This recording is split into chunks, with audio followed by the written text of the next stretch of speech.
Sean, you started your trip already? No, but I got some great news. Well, I mean, it's possible. Stuff in the works. That's all we ever have in business until the ink is dry in the contract.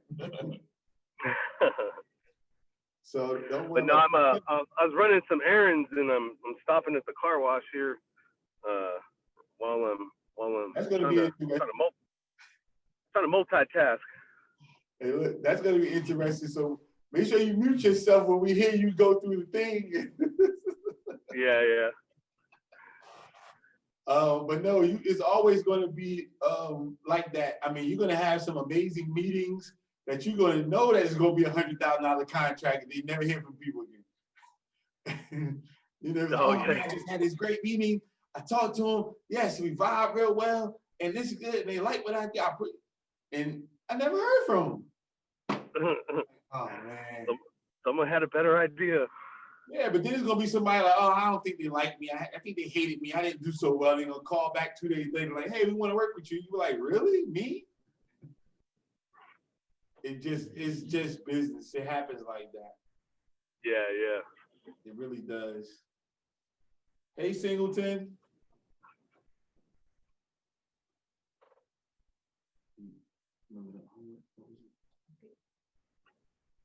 Hey, bro. I'm in transit right now, but I hear you.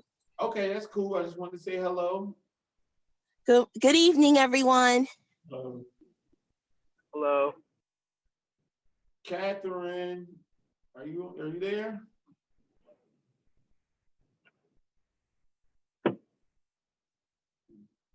All right, you guys got to go on mute for a minute.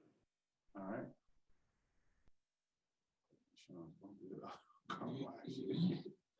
But yeah, so it's one of those things, man. You just really build a team, you know, and you're like, oh wow, because I got to go back to my study, but I was looking at the richest families in each state, and I didn't get to all of them, but I just looked at these families of 4 and 5 different brothers and sisters that are billionaires, and they just any kind of company, furniture company, U-Haul, of course, Walmart.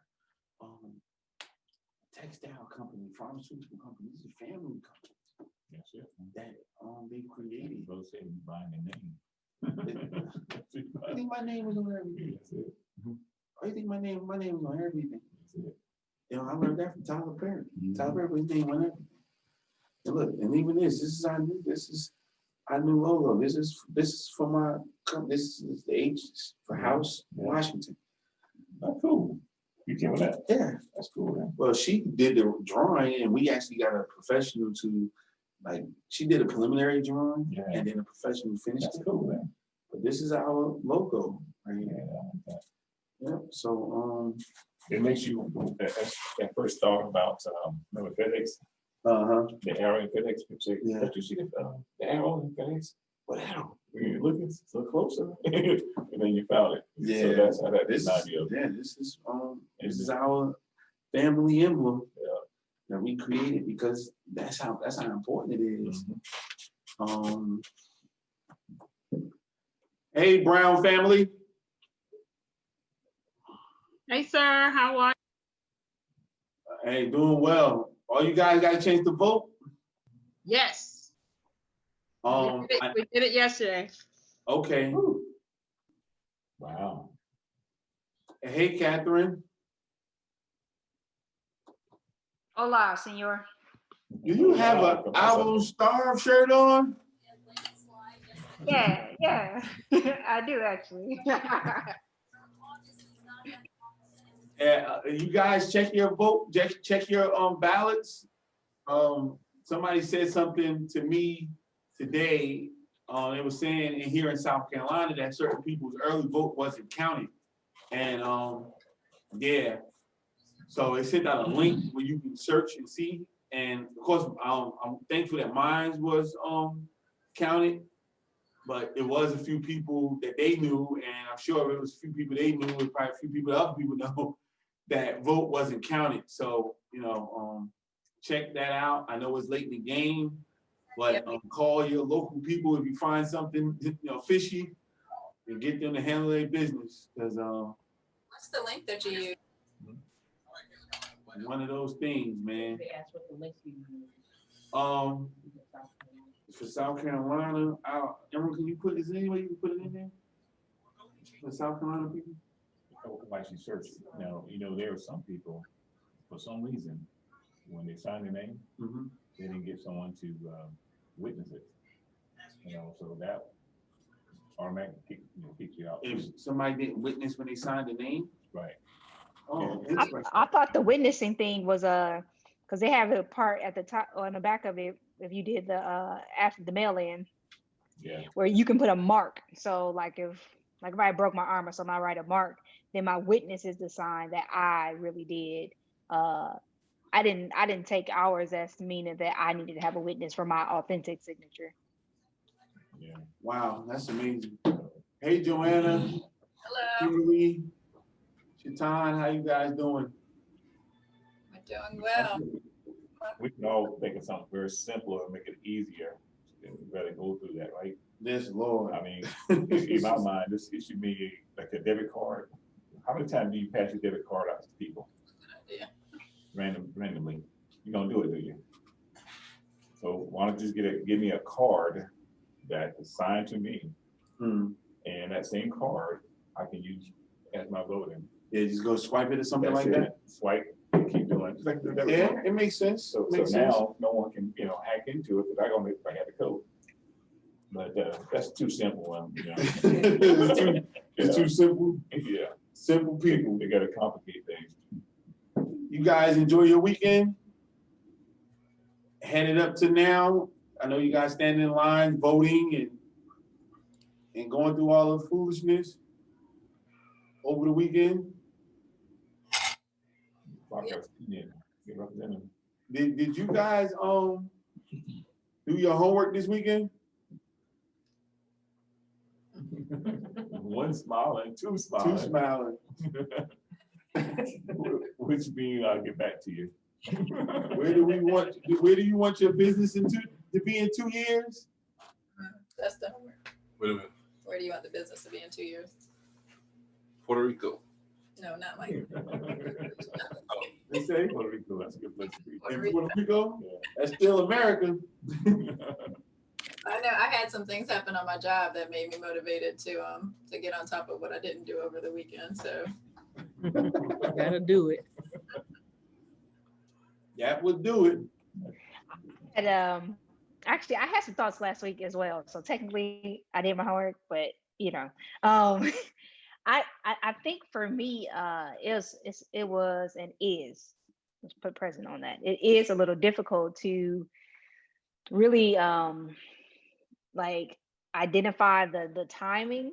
So to kind of say 2 years, 5 years, I have what I would say is a lot of vision. I have a lot of vision for the company, but as things are kind of being unfolded, I don't know what I initially thought was like my focus in terms of projects per se that I will be working on. I don't know that they are the first, like step one and step two. So you have the kind of contractor side of things that I mentioned maybe last week or the week before, of being able to work with an organization that has their foot in the door with a community center and plans on working with other nonprofits. So for me to have easier access to people who can't afford the service, but still can benefit from it. So you have that side of it, which I think is going to be pretty intense. But then like a group curriculum to be able to share with churches and organizations, the one-on-one stuff. But then I also have the podcast. I hopefully want to do workshops and speaking, but then there's a book or two that I have at heart, at mind. And so I don't necessarily know kind of how all of that plays out. And so it's a bit harder for me to say like exactly in 2 years. And I don't want to be as broad as like, I want to be established and successful, because that doesn't mean anything, versus like more concrete, like, in 2 years, do I want to consistently be speaking and doing workshops and have at least one book published and out there for people to utilize for kind of increasing my reach and my impact. Well, for me, what I would say to that is, don't worry about it being perfect, but you definitely have to have a destination. Sometimes the destination might seem an easy target, but it's better than having no destination, because at that point you can't really quantify where you went and where you've gone. So you kind of got to actually put yourself in there and say, okay, well, maybe you feel like you're going to get 10 speaking engagements, say 20. If you feel like 10 is easy, I want 20 speaking engagements before the year is out. I want 2 contracts with these type of individuals. And it can always change. It's always a working scenario. I mean, people that came into this year didn't know that COVID-19 was going to happen. So you get a mulligan if you wanted to make, $200,000 this year and you don't make it, because it's nothing you could have did about that. You know what I'm saying? Like, it's a global pandemic. It could have been a historical flood. It could have been anything that could have, stopped that. It could have been somebody just regular health problems. And so you go back to the drawing board. One thing I do, because one thing we try to get out of in business, we try to personally, we have to think about who we are in business, because we only can get what we become. So how about we focus on the personal development goal? How about we focus on the financial goal? Then how about we focus on the material goal? With those 3, if we set it like that, we say, well, personal development, I want to have X amount of certifications. This way, I know I'll be able to do this type of work with this type of caliber of client. Financial goal, I want my company to make 50 grand this year out the gate. So it's going to, then, that 50 grand might seem high to you, but then when you start to break it down in months, that's only 4 grand a month. So it's not that much. So maybe I need 2 speaking engagements a week, or I need a speaking engagement. I need this book to come out, but that net me, $1,000 a month. Then some other stuff. Then I'll get my 4,000 that way. Material goal, office space, certain equipment that you might need to run your business, these type of things. And then you can say, okay, I hit my numbers. And, but you got to have those numbers, no matter how small or how great, you got to have them so that you actually know that you're winning. You got to check your numbers. If you don't have a number or some type of measuring stick, you're just as good as the hamster, the mouse on the hamster wheel. You're doing a lot of work, but you're not really going anywhere. So and I don't think mouses have Fitbits to say how many times how much they ran and calculate that part. So you got to have something to calculate where you're going. So hopefully you guys can use that. Is that helpful to somebody as far as those 3, breaking them down like that, those 3 types of goals? Definitely. So yeah, that can help. Anybody else want to try and talk about their 2-year goal?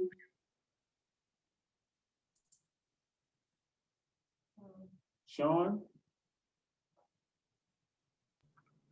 I can talk about some 2-year goals.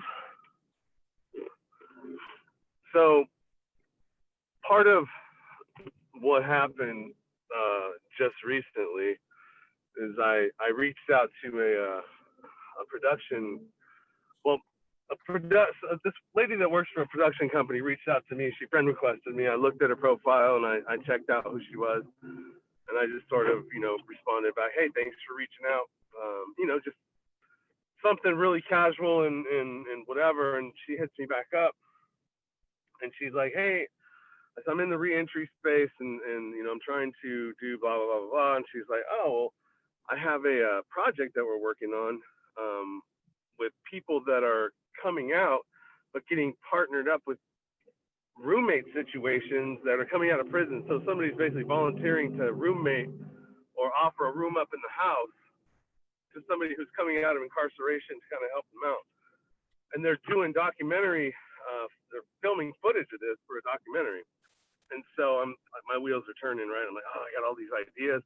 okay, how could I do this? How could I do this? I'm like, So I pitched her the idea. It's like, hey, my trailer can serve as like, the front can be split off into a room, the back can be split off into the room, a common space in the front.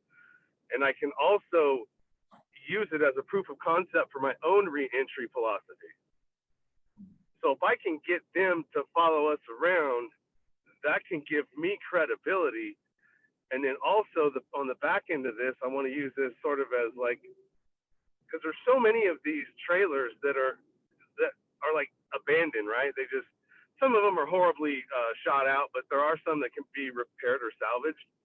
So on the back end of this, so if this is successful with me and this individual and this whole thing goes forward, we would put him, I'd get a space and I would try to figure out how to build a RV, like almost like a community, right? It's got set up with, just like you would with a regular RV park, right? Yeah. But it's set up typically for re-entry. And so the person that would graduate from me would now get set up in his own RV, and he would accept somebody else because now he's a graduate of the program and becomes a mentor himself. Okay. And so then you just keep adding on to him, and then pretty soon you're going to have a whole like 10 or 15 of these things. And now your space right there is all a re-entry community, and the center of programs and classrooms and stuff like that, where you can work with these guys on really trying to change their behavior. Well, I love it. I think that. And so she goes, I think that's great. yeah, so she goes, if you can find somebody, because I know people in the probation department and all this other in this area, so finding somebody is not going to be an issue. And she goes, yeah, well, when you find somebody, go ahead and reach back out to me. And like an hour later, she goes, hey, is there a way that we can set up a Skype for the end of this week? That's how it works. Yep. So, I mean, I was expecting like nothing. So I guess she ran it through her people, her higher ups, and they're like, oh, this sounds great. So now you have to make sure your company is legitimized, like we talked about before, because that might be the next question they start asking you when you meet with them, is that your company is legitimized and you have your stuff together. And if they're going to require you to have some type of insurance, or if they're going to take on that, or those type of things. But this is a great first step. I think that you should really look into the next 2 days and seeing what that looks like over the next 2 years, and go with the personal goal. Okay, what could you do to elevate yourself, to make sure that you're in the proper position to be able to fully do this.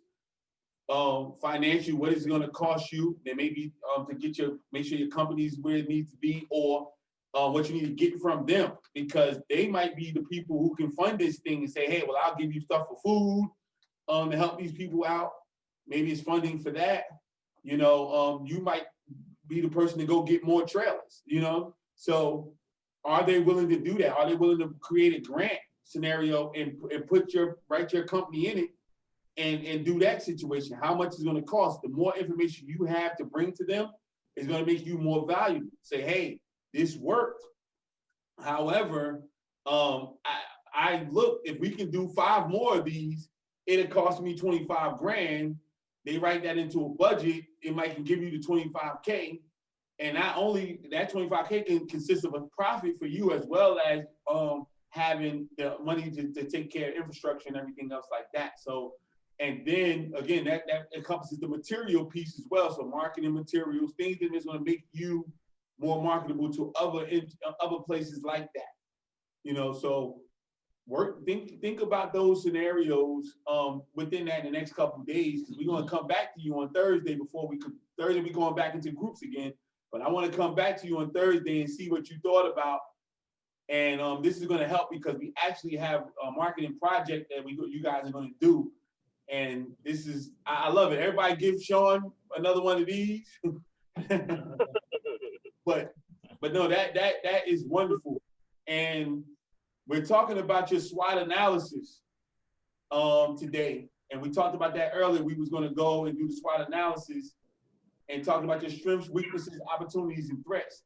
And so with these ideas, what is the strength? What do you have as a strength, you know, for this situation? What's the weakness? What's going to what's going to prevent you from doing this? You know, what opportunities you have? What is the main threats? You know, some of the things come from a market, some of the things are from you. You know, so you have to know that. So we're gonna go through those things. So go ahead and share my screen and put the SWOT analysis piece up.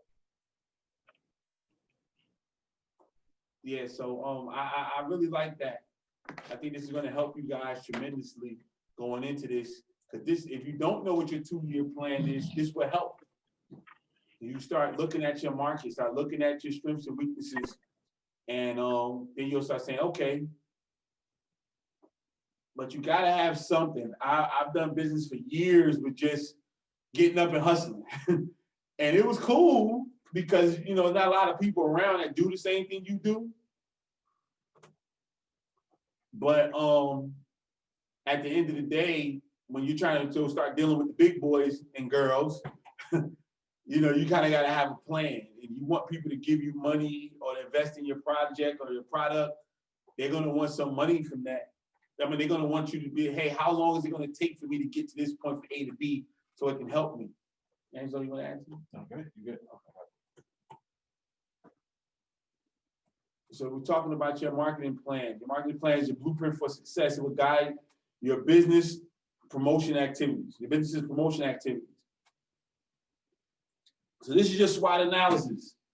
So as we can see, your markets, the threats and the opportunities come from the market. Your weaknesses and strengths come from your company. So let's look at the threats. What obstacles do you face? What do my competitors do? Is the company experiencing any financial issues? Can any threats stop the company's operation? Does anybody on here at this point know what your threats are to your company? I do. Okay, go ahead. Singleton.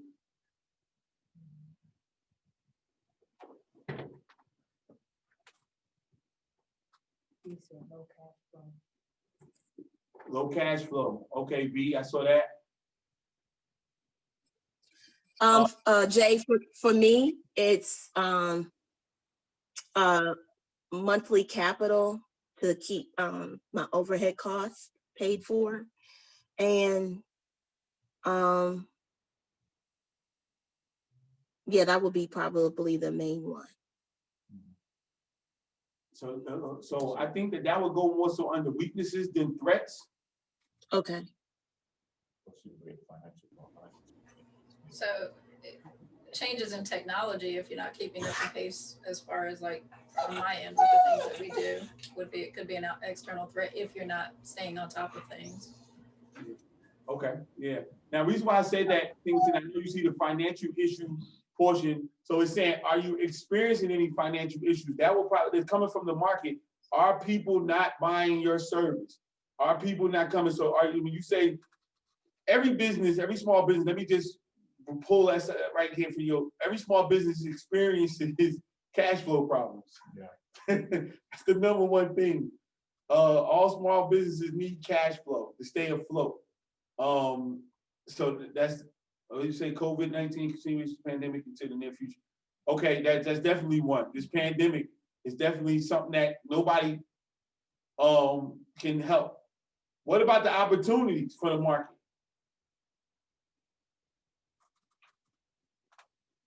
What good opportunities does the company have? What market trends do we have information about? What technology changes are occurring? So as you said, Joanna, some of them can be bad, but it could be good for your company. You know, some people's company is doing better because we're working on Zoom right now. There you go, B said virtual learning, workshops, and consultations.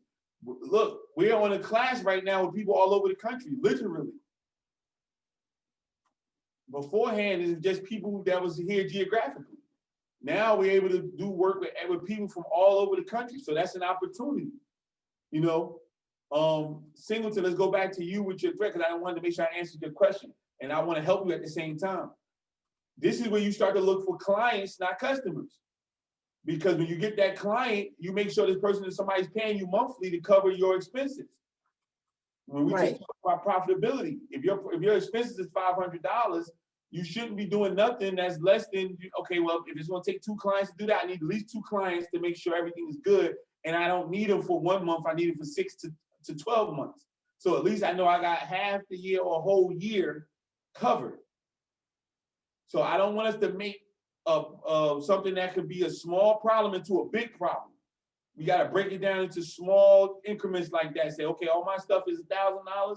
I need 2 people to pay that, and I need it for a year. And so your services automatically change. We don't do 2-month contracts anymore. We have to do either 6 to 12 months. Got you. Not because it's a problem, it's that's what you need. That's being honest with you. I need this in order to even be open, to open my doors. I need you to sign on for 6 to 12 months.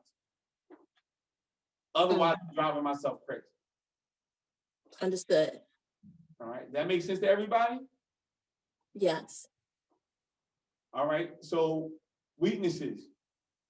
What are we doing wrong? We don't like to say what we're doing wrong. We don't like that part. What do external agents perceive to be the company's primary weakness?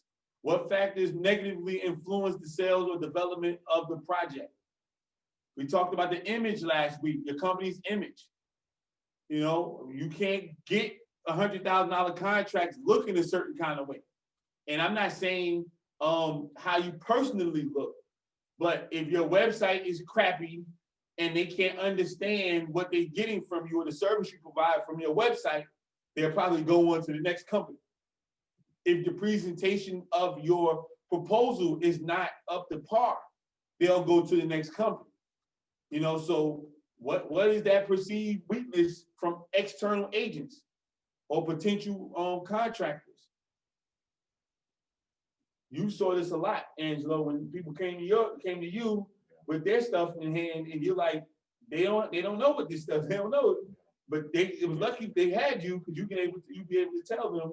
The appearance was not ready to do business with the government, and that it was a red flag immediately. Yeah. If they demonstrate that they didn't have their stuff together. Yeah. For example, if we ask them for capability statements, for example, previous work have they done or contracts they have, and can't show it. Yeah. That's telling automatically that there's some flags.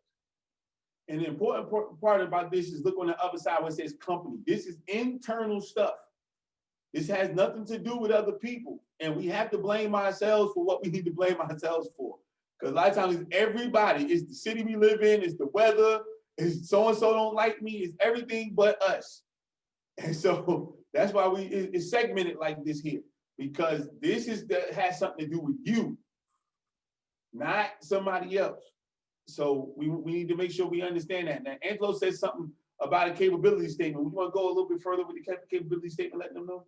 Because I don't want to do government work. So, all right. Well, the capability statement is basically a short form that we once upon a time when I was with the government, they gave me an opportunity to do a good look at you on paper in a snapshot. It tells us anything from your previous experience, what you're coming to do, your mission statement, your vision, certifications. And even for some company, they'll put in there in terms of their sales growth, the annual sales that they had, whether or not you're insured, bonded. It gives you a summary of who you are on paper, and basically a good answer, a good resume for your business in one little snapshot, a dashboard look.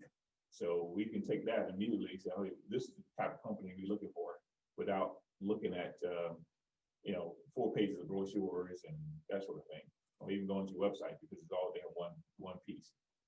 So yeah, I wanted you guys to hear that from Angelo, and I'll actually make mine available. I have a few other for different companies, so I'll give you mine. And that's a good thing. Yeah. And so with my certifications and things like that, so you guys can kind of see what that looks like. And we want to start to make one, especially for our people who want to do government work and also nonprofit work with the government. You in nonprofit, you're trying to get with government agencies You know, going on my website, you go to I Won't Stop Academy website, you already see the mission and all that stuff on there immediately. So it's very, you don't have to look far for it because this is what people look for anyway. You know, so you start to know those things. So we'll do stuff like that. All right, the strengths. Everybody like to talk about their strengths. What are the main advantages of the company? What does my company do well? What resources do we have?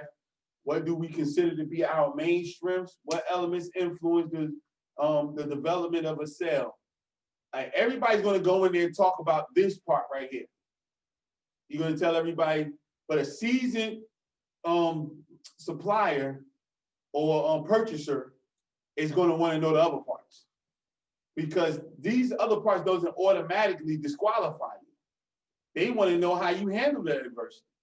How do you deal with your weaknesses? How you deal with the other threats? How are you faring in the marketplace with having so many other people in competition with you in the same city? Again, for me, when I was asked to come to Charleston, South Carolina, it was about 2 hours from here, to speak with the mayor, Mayor Tecklenburg, to a bunch of African-American contractors, because they said, they're sitting here in Charleston complaining about not being able to get government work, but you're working all over the state. How do you do it? So we want you to come talk to them, because that's what they wanted. You know, they say, hey, listen, you're working in Charleston, you're in Greenville, you're all over the place. How are you doing it? Because these people over here are yelling at us saying, y'all not giving us enough work. But you go to find out these people aren't partnering up with each other. These people don't understand how to do their bids. They don't know where to look for their bids. They're late. You know, they don't know which bid site is for, you know, a regular contractors, which one is for prime contractors. They don't know none of that stuff. You know, and I did. And so that was the reason why I was in certain positions and then getting trained by Angelo. And the thing that you also do your homework. Definitely. And that's a lot of things we don't see companies doing now is pick up the phone, do some basic, you know, what your needs are, you know, what's that forecast for the next 5 years in terms of your budget cycle for each government. And they got to tell you that's not a secret because it's public. They have to tell you, you know, we have budget X, Y, Z for this particular quarter or this particular year. And then they're going to go out to make an announcement, or this is the type of projects we're going to be putting out there. They can't give you the details because it's just, you know, too preliminary. But here's the thing that a lot of people don't talk about is that relationship building. And that's probably one of the, it should be a main thing to be focused on, because if they don't have a relationship with you or don't even want to, you don't want to try to develop a relationship with them, that sort of puts you back, like you said, in Charleston. Them guys say, I've been around for all this time. Well, you may have been around, but we don't know who you are. You're not coming out trying to talk to us or try to demonstrate that you have a product or service that we really need. So sitting back and wait until we find you, that's not a good answer. Yeah, it's definitely one of those things, but that has to be a strength. I mean, for me, being what do you call it, pleasantly persistent, that's a strength of mine.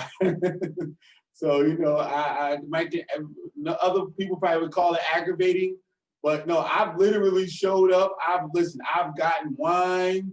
I remember birthdays. I've done it all. You know, Angelo, first time y'all booked me, what did I do for y'all? I think it was donuts and breakfast and everything after I got finished working with them. He said, man, y'all ain't had to do that. You ain't had to do that. I said, man, I appreciate y'all.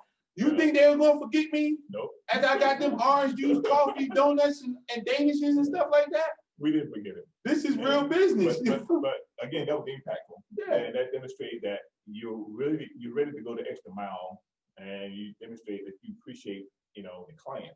Yeah. You see, so now it becomes hey, we need something, and so because what the goal is to be on their ready list.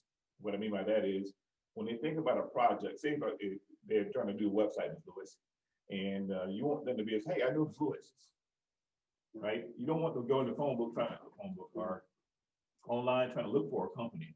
Yeah. You want them automatically say, hey, I know Lewis. She can do it. You see what I'm saying? So now you getting government agencies being a referral to you as well, because they now build a relationship with you, or any company, corporate company, the same way. So having a relationship is going to be key.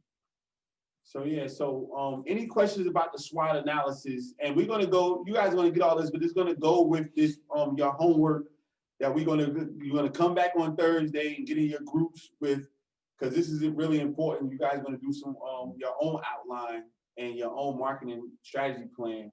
So do you guys have any questions about that? The SWOT analysis right now. I have one. I was thinking about what you said with the opportunities. And so, for example, Robert did a good job today. We had somebody to come to deliver some stuff for us. And so he did a good job of bringing up our business and just talking about what we are, just to find out if they had a need for it. So he's trying to apply some of the things we've heard you say you do, Jay Helene. And he said, you know, but he ended up asking, he said he didn't need that, but I am looking for someone to do that, to do this instead.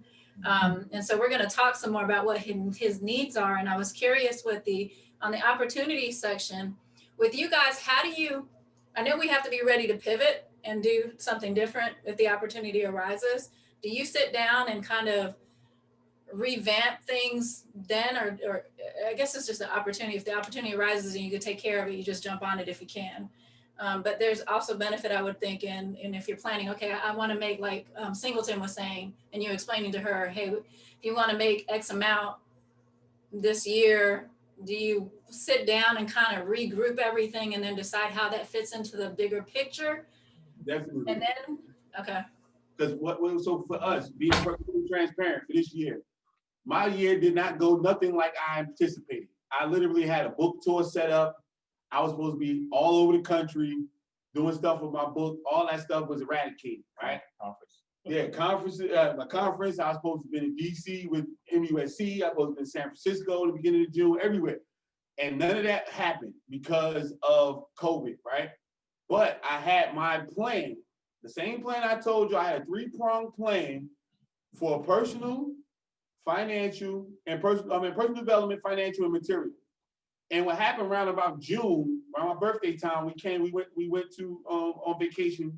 And I got a chance to think, and I said, I can still make my deadline with all of these things. And we said, yes, we can. So we revamped the plan to see how we can do it and still make the deadline with what we had set up for this year. And I'm here to tell you guys, literally, I've pretty much hit everything. And I'm about $7,000-8,000 off of how much money I need to make for the year. So it's because when we found out that, we went hard on what we needed to do to make this still happen at the end of the year, no matter what happened. And it dictated the type of jobs I was going to do. It dictated the type of workshops we set up, how much we charge, every single thing to make sure that we can hit these numbers. And when you have that number, it dictates you. It's like a destination. It's only but so many ways you're going to get to New York. So if you got to go to New York from wherever you are, you can drive, you can fly, but they're not going to fly to, London to come back to New York from California. They're going to fly straight across the country. So it's certain things that once you have that destination, it tells you what you need to do to get what you want. And sometimes it tell you you can't do it. Maybe I need to do this within 2 years, not 1 year. And it's okay. But if I didn't have that roadmap, we would have just been in the wind. But I said, you know what? We have to do this. We have to do this. We have to do that. And it helped. It made us spend less money on certain things. We said, we're not going to spend money on this. We're going to go this way. We went to California and we did business with a distributor out there, and it saved us so much money that it helped us make more money coming back over here as opposed to working with the people here. Because we said, you know what? Let's look and see what we're going to do. Okay, we're going out here anyway. Let's do this business here. And this fits our plan. This fits the structure. So this is how this, once you get those things, you do make it. You make those adjustments. Those one-off scenarios that you don't want to take your company in a whole nother direction because you met one person. Because trust me, everybody's going to want you to do something else. It's like that thing, you're selling shirts and you got every color in the world but pink. And you got that one person walked up, you ain't got no pink shirts? You don't go looking for pink shirts just because that person said that. But a lot of people would do it. And you know what? They probably not going to buy a shirt anyway. Because they don't go to Ralph Lauren and say, You don't got no this. They buy whatever they see on the rack, on the shelf, and they leave it at that. And if they don't have it, they just go ahead and move on. And so, Jay, can I ask you a follow-up question there? Sure, go ahead.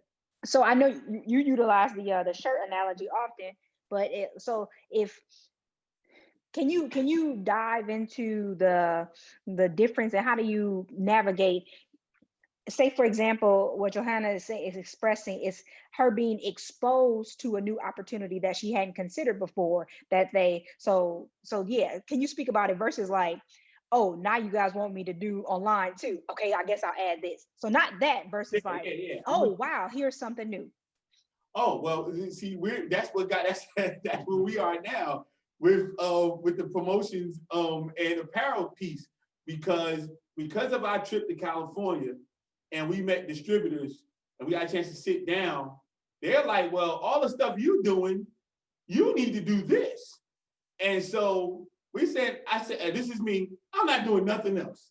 I'm doing too much as it is. And so they reroute me to some people in New York and they say, yeah, man, I think you should do this. And so next thing you know, we have a phone conversation and then we have, another phone conversation.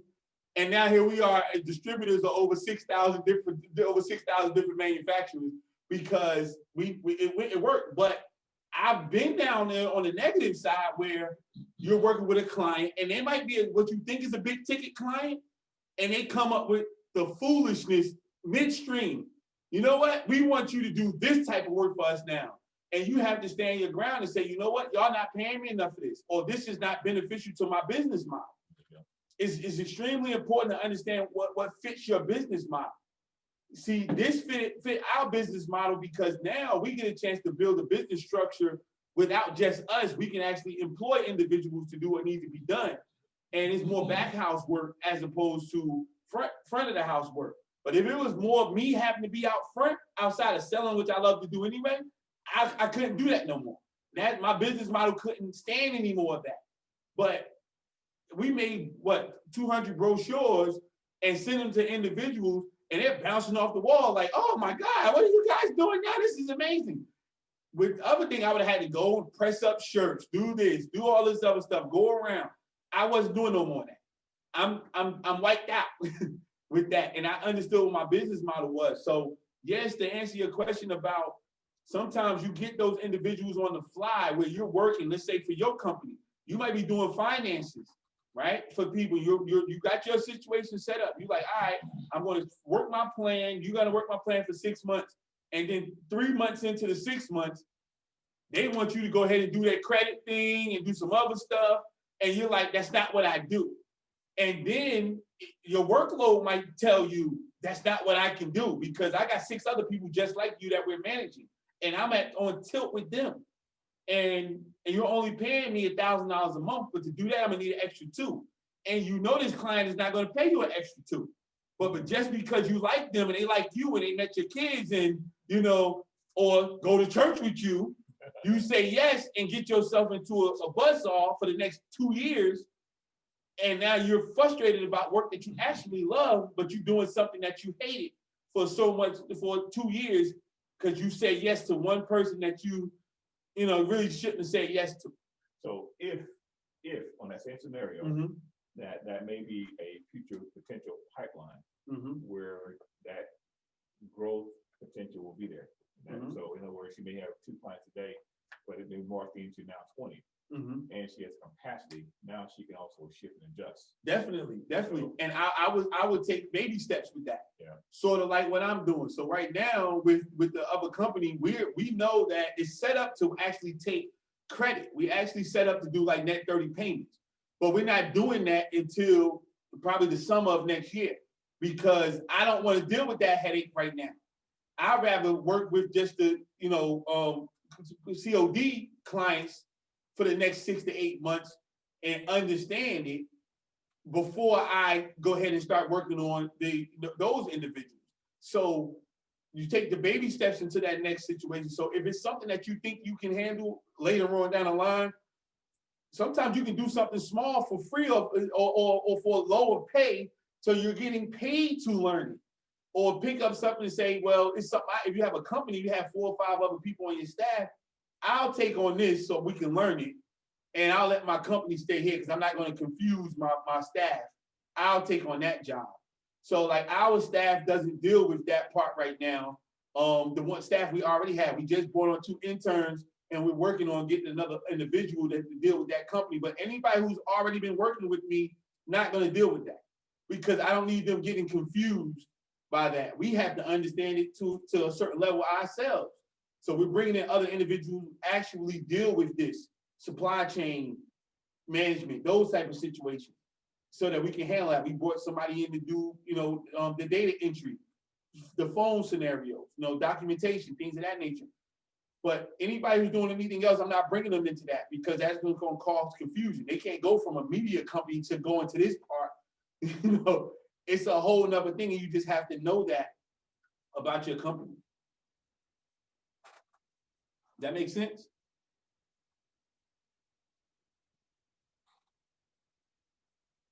All right, so we going back to your outline. So describing your business and what makes your business different from the others in your, in your field, in your genre. What makes your business marketable? What makes you stand out as a business? This is some of the things we talked about in your market research. You guys remember that? We talked about what you're selling, your cause of the idea. So this is the scope of your outline. We're going to do this for your market. This is why people get confused with market research and marketing, because it has some of the same components. But the difference is that now in market research, we were talking internal. For marketing, we're going to be talking about going external. That's the key difference for the two. So, okay, we talking about what are you selling? So we focus on identifying what are you selling when marketing your business. As we talked about this, a lot of times it's not okay, somebody's going to be willing to give me $20 today, so this is what I'm doing. And a lot of businesses are dictated by whoever was willing to pay them that day. Please don't do yourself or your business this service. It should have been created to solve a specific problem or for a specific need, not just anybody who's willing to pay you, because that's not a business, that's a transaction, and we know transactions don't last always. So we talk about your cause, your idea, your product, or your service. Sean, your cause is helping reentry. It's not to say that you can't go to something else, but master that. Try not to be a jack of all trades and master none. Get to that point where you are the subject matter expert in your area for reentry. That situation should be bar none. Somebody has a product or service, Singleton, you have your service with social media. Be that be that expert. I would even venture to say, be an expert at 1 or 2 different social media sites. Maybe not all. Say, hey, I can make you $1,000 a day off Facebook if you do this. You might know how to work all of them, but if you can actually get in there and say, hey, I'm a master at LinkedIn, because you have people who literally want you to pay them just to get their LinkedIn profile together, make your resume look better on LinkedIn, all that type of stuff.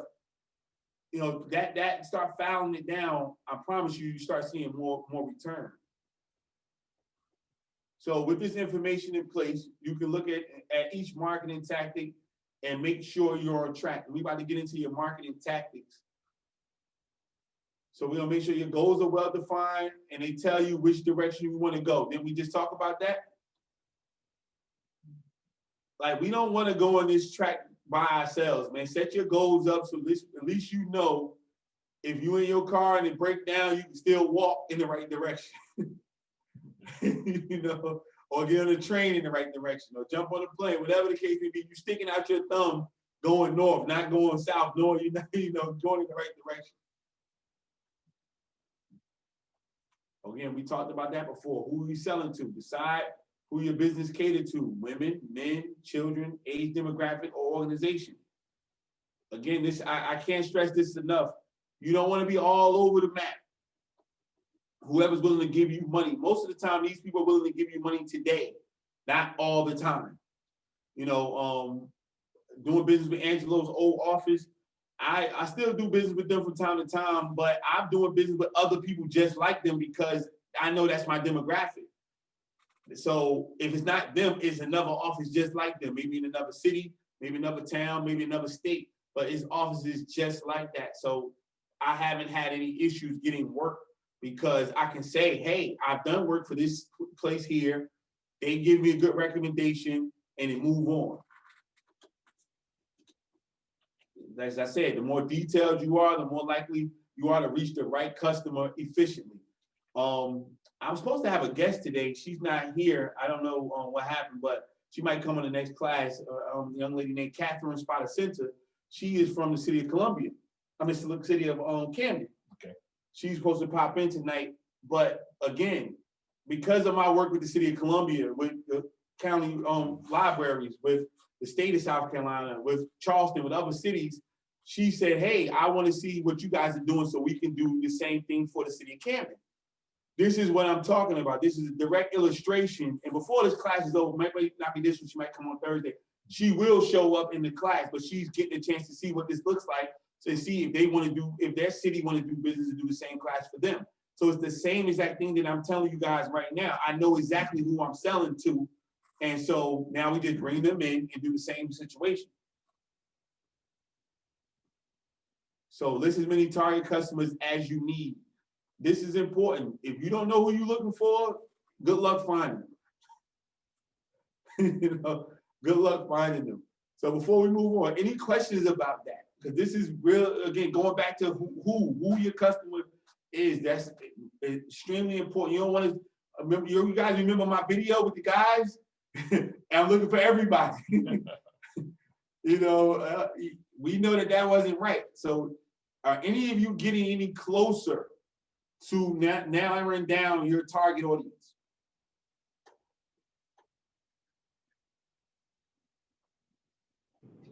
I got something. So would this kind of fit into that situation? So there's a guy that's got a program in Utah, and he was one of the ones that graduated from the program that's out here. And I was trying to get him, I talked to him already on the phone, and I set up a podcast with him. But would somebody like that be somebody that I partner with, even though he's in Utah? He's got a program that's successful that is but it was based on the same model of what he went through here in San Francisco. And so I asked him if he could set up an appointment with the San Francisco one, and he said, no, they're kind of shut down for COVID, and there's some people that are sick there, so they're really not messing with it. You can come up to Utah, and you can stay up here, and I'll run you through and give you a tour of the whole thing and how I do it or how we do it.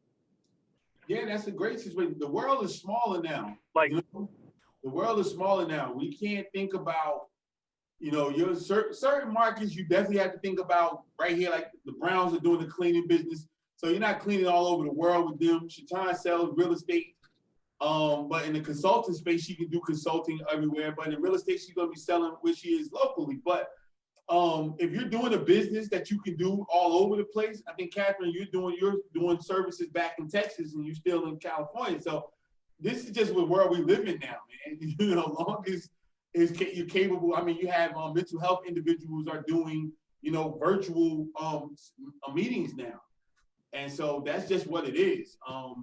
So yeah, man, this is in Utah. That's if they're going to use your services, then that's your market. You could be doing this overseas, man. Wherever's your market. And please, man, please, sir, think like that now. Please don't think about just your backyard now, because what you might want might be in Utah. And if the people in Utah are willing to flip up their Zoom and meet with you every week and pay you a check, then that's where you're working. You know, don't fight and argue and scratch and claw for the people in your backyard if they don't want to do the business with you, or they don't have the money. I live in South Carolina. There's money in South Carolina, but a lot of people, it's not a lot of people. And, you know, sometimes you might have to cross over to North Carolina and Charlotte where the people got money, there's almost 1 million people there, or go to Jacksonville or Atlanta or something like that. And by all means, do so. Do so. Go where the money is. And so yeah, Sean, that's definitely a good situation. And it goes in there. Where do you find your customers? You know, not anywhere like my man said, but you know, you got to be a little bit more targeted. But the world has shrunk, definitely this year, but it's shrunk even before this year. So we talked about your direct and indirect research. You know, this is good. Some of the stuff is done for you already. You say, hey, you can go on your Google search and say, who's doing re-entry programs in the state of Utah? And everybody who's registered doing it is going to pop up. Are you willing to do the work, the direct research, and go ahead and call them and ask them, say, hey, it's 200 companies. Are you willing to make the 200 phone calls? I think you should. It might seem tedious, but it's not more than a day's worth of work on an 8-hour shift. And you'll find out all the information you need. And then somebody probably bound to say, hey, yes, we want to do some business with you. Then, you know, we talked about the surveys and questionnaires and all that other stuff like that. Again, this is just social media or via email or something like that. That'll help that out. But find out the information you need to find where these customers are. Again, as I said, they might not be in your backyard. They might be hiding. They might be in Maine. They might be in Hawaii. They might be in Puerto Rico, you know. But it's nothing but a Google search, a little bit of elbow grease, a little bit of work. And that's going to work. Again, we talked about the indirect stuff. People already have work done for you. You just got to go in and look. You know, go to the Chamber of Commerce, call them. They have other media sources, and the government statistics. It definitely, you know, works out. Talked about social media. Everybody already know that's your first. Everybody goes there first. But talk to Singleton. She might tell you how to exactly look for what you want. Also pay for, if you're on LinkedIn, please pay to be on LinkedIn if you're really doing business on LinkedIn, because that opens up a whole nother world to you when you're paying for a membership on LinkedIn. When you just Jay, how much is the monthly cost for that? I think the cheapest one is like $40. $59. Okay, $59, and it can go up from there. Okay. Yeah. But it just all depends on what type of service you're providing, and they'll give you that. They'll give you those options. Yep, there you go. You can get the first 30 days free. So yeah, please do that, because the world opens up to you on there when you do that. They have LinkedIn trainings. They have classes and stuff for free because you're already paying for it. You know, people are coming to you promoting businesses and how to make your profile look better. All those things, and you can learn. And then also they'll send you potential jobs. You know, one of my biggest jobs to date came from LinkedIn. That was Save the Children. I literally worked with Save the Children via LinkedIn. They reached out to me. They needed a photographer in South Carolina. It was about a 6-week process, because I had to do all type of stuff, you know, make sure you haven't done anything to kids. And then I had to have an interview with their team, because again, he had cameramen and women that go all over the world. And so they had to make sure I was equipped to do that job. And but yeah, it worked out. But that came from LinkedIn. And I've, you know, worked with them for over a year since that happened. And I know I would have did more work this year if COVID didn't happen. So, you know, it was just, they had to protect the kids, so they couldn't really let too many people come. But at the end of the day, you know, LinkedIn does work. And they'll send you, you know, jobs all the time. Even for businesses, they'll say, hey, somebody's looking for a consultant in this area, and they'll break it down what type of work they want and everything like that, and you can go ahead and submit a bid. So that comes pretty frequently as well. Especially, I know photography, you get about 5 or 6 a day. You know, yeah, literally. You know, but with other stuff, you know, it's been like twice a week with the others, with consultants. It's been like twice a week. So, any questions on that with the social media piece and kind of investing in it a little bit more? Me or Singleton can answer that. All right, I want to move on because I know that people get crazy with the social media portion. Why do they need what you're selling? Joanna, why do the people need your service? So that other people can find them and know what services they provide, like you said earlier. They need, so that they don't get passed over when I set up their websites for them, and go on to the next person because they didn't set that up correctly. So to get them their business. So are you more of a troubleshooter or see this is good because you have to see where your clients come from. Are you spending more time fixing other people's problems or are you starting from scratch with more people? In terms of their site, Yeah. I'm solving problems for them because they need to be able to reach their customers or potential market. And so I'm there to be able to solve that problem and be an intermediary for them to be found. Does that make sense? Am I answering your question correctly?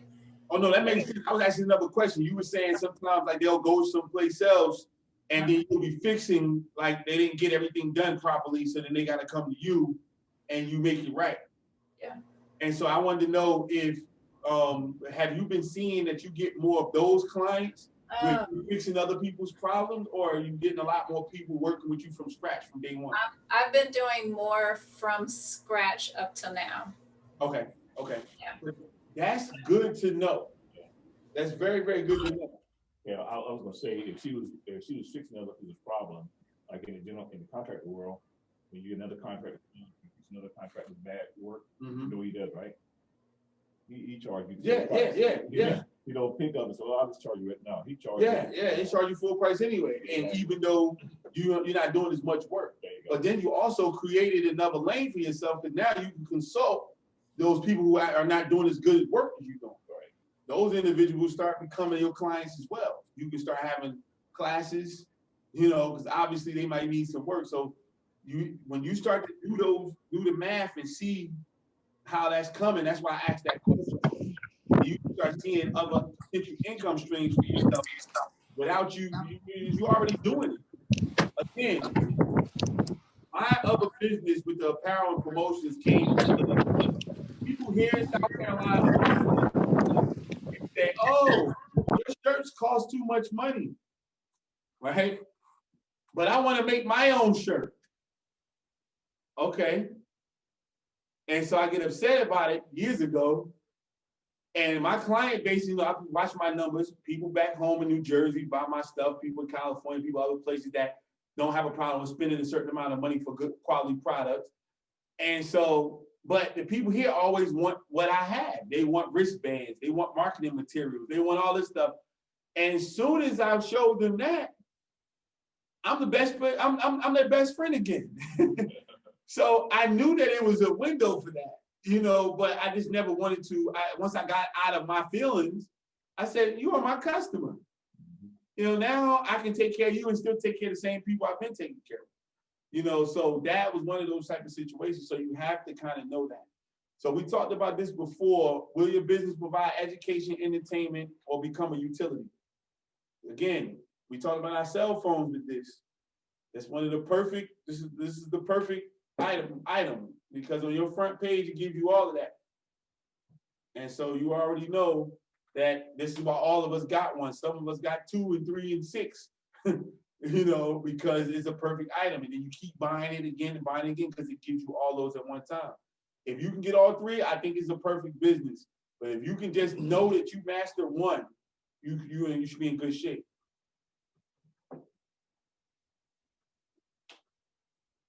Answering this question, as we talked about, this is how you create your strategy. And your strategy will set the stage for your tactics and selection. So this is your tactics. These are the meat and potatoes of your plan. The tactics are things you're going to do to get exposure for your business. And this is part of your homework right here, because you guys are going to do your tactics. So it's not a one-size-fits-all situation, but you got to consider, among others, to include the following.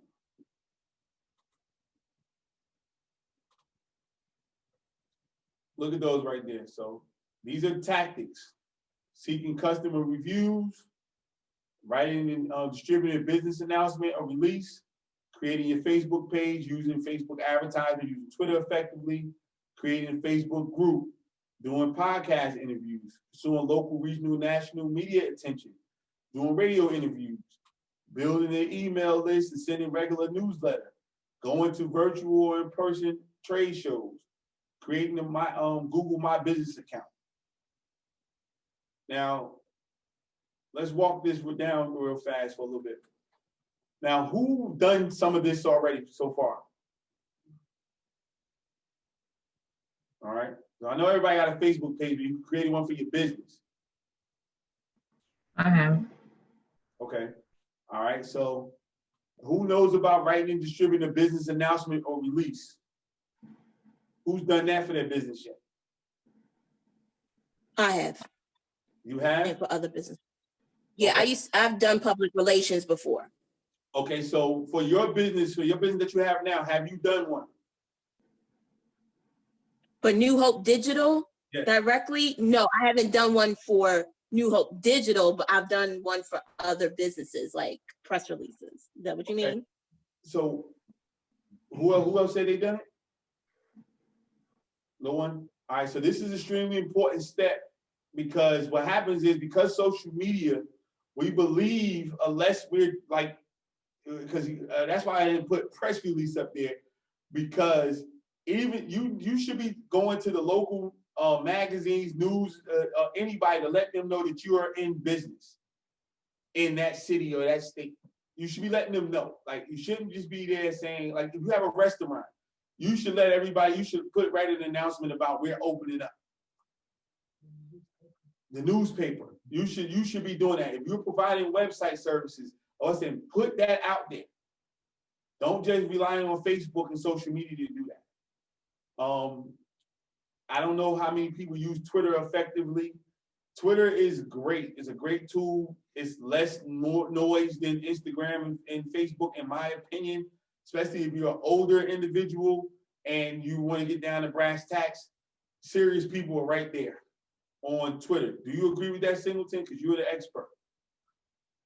Yes, I do. It's a great way to get your statement out in a very brief way, but impactful way, and get immediate responses with engagement. Twitter is an engagement platform. So that's the name of the game. That's the key goal in interacting on Twitter. So you want to say things that will actually get people into a conversation with you. Yeah, thank you. Doing podcast interviews. How many of you guys think that you have to be like a celebrity or something like that, or speaker or something like that to do a podcast interview? You have a cleaning business, you should still be trying to do a podcast interview.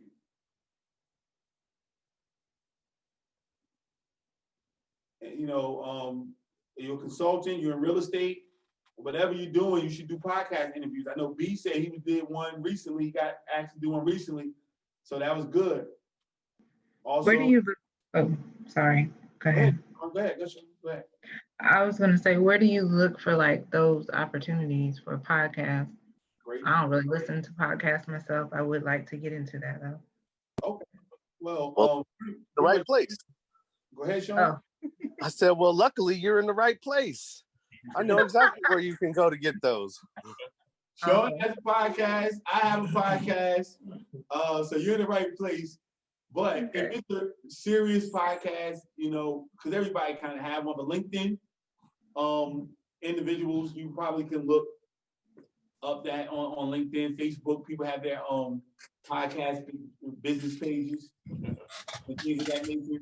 So you can find them there. Join podcast groups Definitely. on Facebook, and there's like there's a bunch of different groups that specialize in wanting to be a guest, wanting to have a guest. There's tons of different groups on that. and you just go in and you say, hey, look, this is my specialty. This is what I like to talk about. This is what I'd like to, this is the value I could add your listener to, or this is the value that I can add to your listeners. And there's always somebody on there that wants to know about graphic design or business or, you know what I mean? There's tons of different podcasts out there. Love it. And also, you know, go to your podcasting platform. So you're looking at SoundCloud, you're looking at Apple with iTunes or whatever, and Spotify, those places. There's a host of other ones, Podbean and a whole bunch of other ones. But a lot of people have Spotify accounts just to listen to music. Well, there's podcasts on there too. And they're not all like major podcasts. You have ones that don't have as big as listenership that you can reach out to.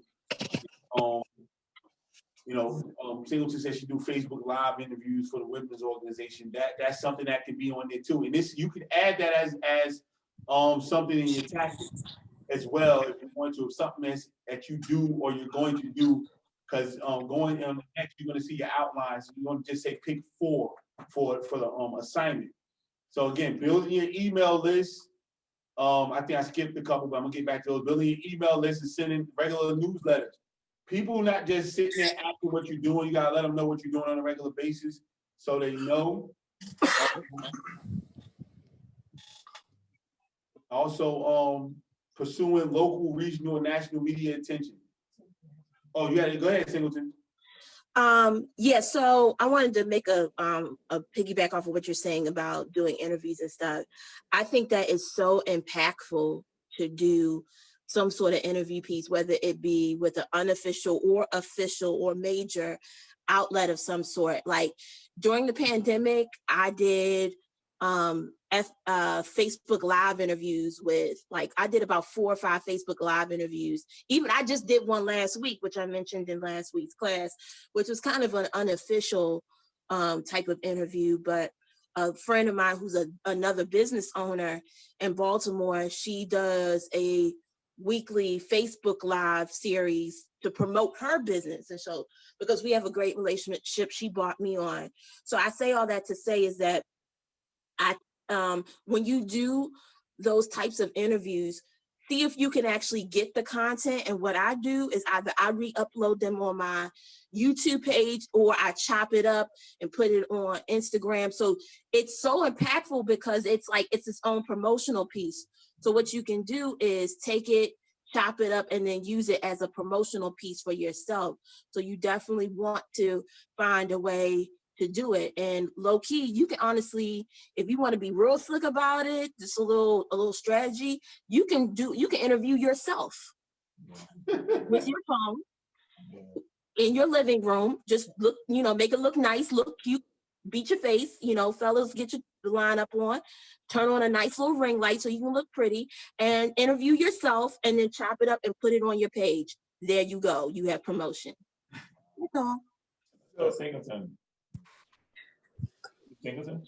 Yes. A question for you. You said you write op-eds too? You've done those before? Not op-eds. I've done press releases. I've done some PR work in the past, and I've done some blogging. I wouldn't say I'm the best at blogging, but I've done some blogging. But yeah. Yeah, we were telling some of the businesses that's a good way to get out there too. It is indeed something to fill that gap, and if you got something that you can actually throw in there, a good op-ed was a good opportunity also to do that too, get their attention. Yeah, I've done that. I've done that multiple times. With they'll want something they'll ask questions. They'll be looking for something like entrepreneurship, and you just have to record this. I recorded myself a couple of times, not me, but we sat and recorded. And they used what I said. They quoted me verbatim. Literally say, "Hey," and I put my name out there, and so it's working. It get you out there as a subject matter expert and a thought leader in your space. So all of those are great. So definitely, when I say pursuing local and regional or national media attention, of course I know national is a big deal, but if you got if you're in a small town, you got local news. They have these segments, or what they call community news or community calendars or things of that nature. Get yourself on there. Make sure you are connected with the local newspapers, small newspapers, the local news stations, whatever. about your business, I'm telling you, it works. We try to do this in silos of just figure, say, okay, let's just go ahead and do it on social media. I'm telling you, it's a bunch of people that don't know you. I pick on Shatan with the real estate because I've done real estate years ago, and I remember a lady saying, she said, if you on real estate and you trying to sell your house and you talking about you promoting the people in California, and you right here, you don't know nothing about what's going on 20 blocks from you, something wrong. And that's the truth. You know, a lot of people, because of social media, you don't know what's going on right there in your backyard, and you know everything that's going on all over the world. And you know, people might need your stuff right there in your backyard. Now, if you've tried your backyard and you dug up there and ain't nothing there for you, then go on to the next place. But definitely, it's something bad when people don't know you and you're a business owner in your own backyard. So definitely try to at least, at bare minimum, pursue the local and then go regional news outlets. Again, also the radio. We live in Columbia, South Carolina. It's not a big town. So I've been on the radio multiple times. It wasn't hard for me to go and get to the radio. I went and I was able to provide them with some things. And they said, oh man, yeah, let's go ahead and do an interview. Before you know it, they know me. Yeah. And so now when I send something, it's nothing for them to go ahead and start doing it. But it makes it look so much bigger and better to the world. But also, like, when you're on radio, they don't see you enough. Now, it doesn't come as if they don't know who you are. Yeah. It spills off that day because you've been there so long. Yeah. Hey man, what's up? You back? You know. Yeah, exactly. That tell you enough too about, you know, who you are and you know what you do, that sort of thing. Yeah. Because they know you too. It's definitely a great situation. Also, we talked about the trade shows. Go on. Now most of them are virtual, but participate, please, man. Please, sir, participate because this is where the people are. Get your business in front of people. If you can't go to an in-person situation, set up a table. Even if you're a consultant, I promise you, if you go to the right trade show, this is what all the stuff before this, don't go someplace where, you know, it's at the mall. Go someplace where they need the consultants for your type of, whatever the type of work you do. And it's going to help you out tremendously because most of the people is going to be there. They're going to be there for a reason. They're looking to spend money, looking to solve those problems that your service solves. Also, this part right here, creating a Google My Business account. Everybody should know, be able to do a Google review on you, or to be able to track people, how they look up. You want to be Googleable. Nowadays, it's bad if somebody can't just put in your name or maybe your company and something pop up. So as I told you guys, I might share with you guys, we were on our anniversary, we were in Miami, and we were on a boat with another couple, and the guy, we went downstairs and came back. The guy said, hey man, I just bought your book. I said, you just bought my book? He said, yeah, I Googled you because I had an I Won't Starve shirt on. And so he looked, and it wasn't just that, I got an I Won't Starve hat on, the shirt, wristband, everyone has an I Won't Starve on, everything. So I guess the guy was like, I'm gonna see what this I Won't Starve stuff is about. And he put it in the phone, so the first thing come up is my book. And he purchased the book, you know, but if you put J. Halim up, that's gonna come up. You know, anything that I'm doing for the most part, if somebody on the other side of the world Google it, you know, I can be a nobody, but they're not gonna feel that way. They're gonna say, look, I can Google him and see him, that he's actually doing something. So if you can't Google your business in 2020, going into 2021, you know, you're shooting yourself in the foot.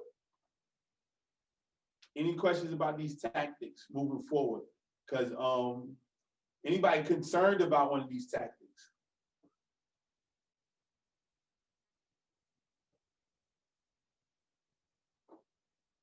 Anybody have a tactic that I didn't put up here? Something you use that I didn't mention?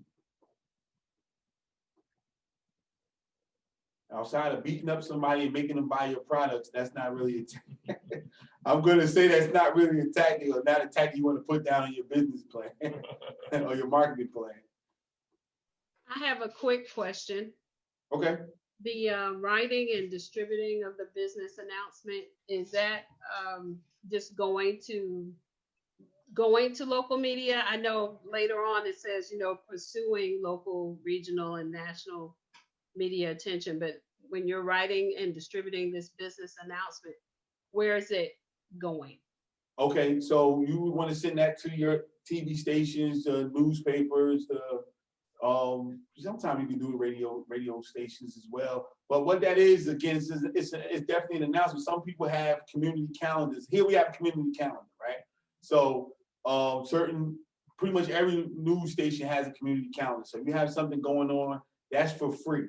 What is it called? The penny saver. What's the name of the thing?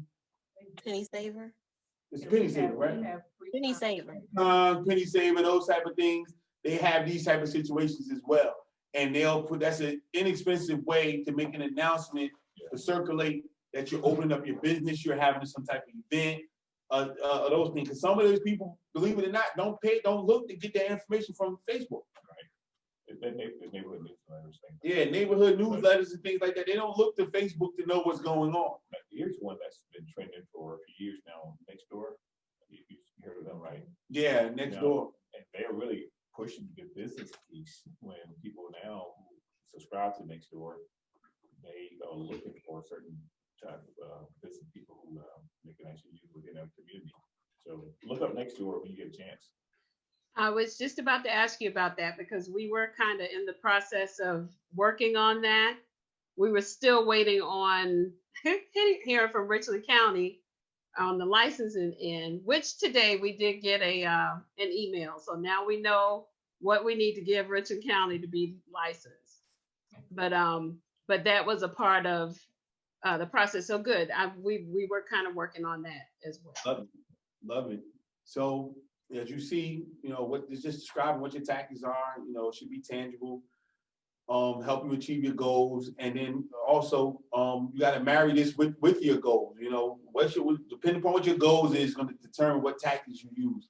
All of these at this point in time is not for everybody. Like, everybody's not in a position to go get national news, but that's okay. What can you just do local? Can you just do a press release right now? Can you just create your email list right now? Maybe you don't have an email list, so start capturing emails so you can start to develop one. So whichever one that fits with your goals and where you are, you go ahead and pick them. You don't use them all right now.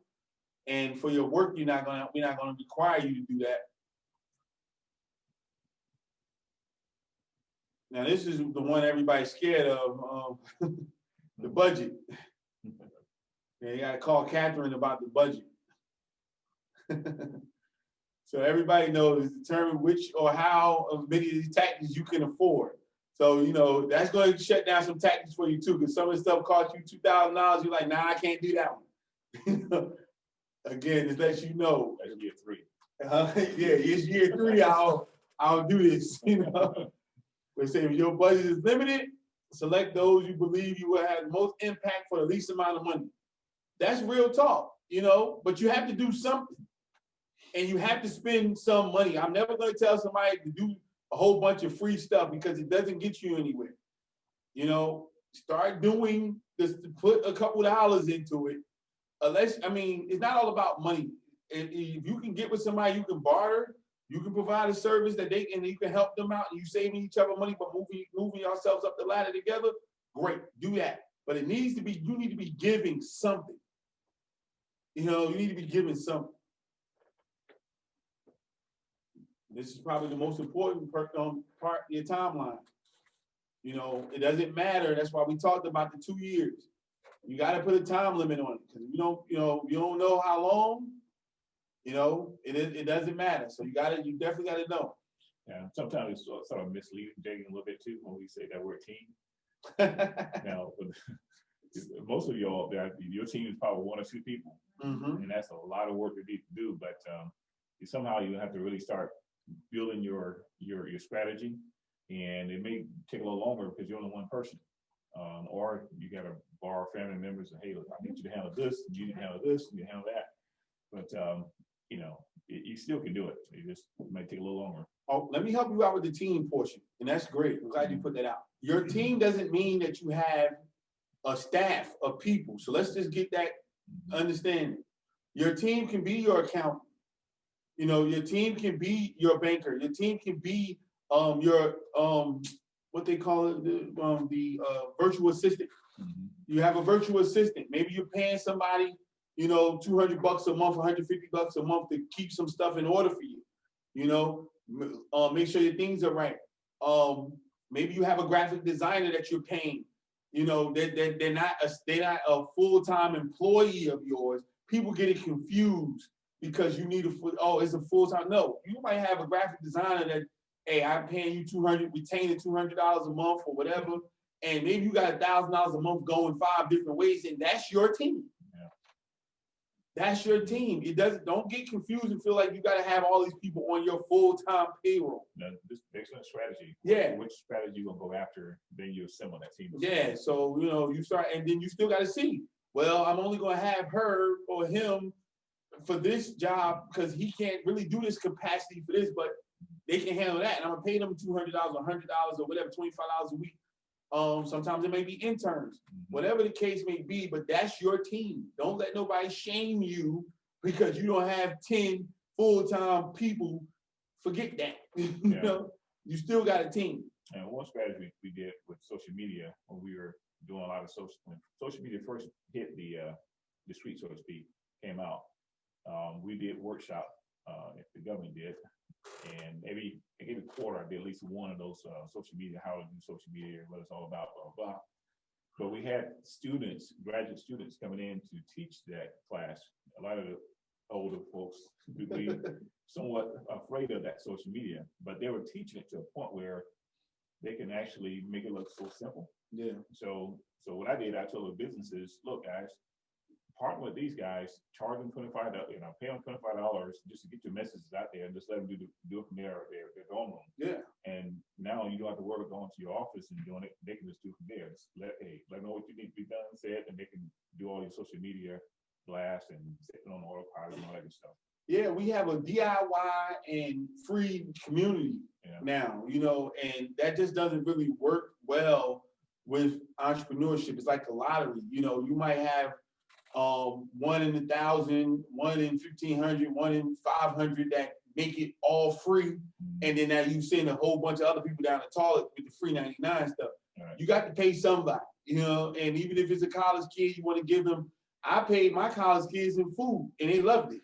Literally. We all hung it up on the table. No, I mean, the college kids, look, they knew they were eat good with us. Every day they came 3 days a week. We like, all right, go get the pizza. And then, we get more than enough so they get to take it with them. Yeah. And if they got to go out and shoot with us, we're going to go out to eat later. And they're like eating like, they had no food in 2 months. But they're happy. They're happy until I was able to pay somebody. So, but it still was some type of payment. And because look, if anybody's been to college at late night, if you had some leftover pizza, you was living the dream. So, this is real stuff. So, but please, man, please, sir, try to pay somebody something. So again, we're talking about that, talk about your team. Just talk about, again, planning. Make sure your plan works. You got to plan ahead. And it's going to mean the difference, with the well-executed project and one that is all together, thrown together haphazardly. And then also it said, help keep all your marketing tasks on track. These brief overviews can show your marketing team a glance at what they need to get done for a specific project, and more importantly, when it's due. A lot of times we can be doing stuff, we don't put some time limit on it. It can take 4 weeks when you could have been done in 4 days. So this is what the homework gonna look like, and all you guys are gonna get this in your email. You probably already got it in your email. Once you guys do an outline. Once you do your own outline. Just scroll up or I can go to the next one. Okay. Okay, so you got your outline there, what you're selling, who you're selling. Everyone's about to pull it up so you can see it a little bit better. All right, scroll up.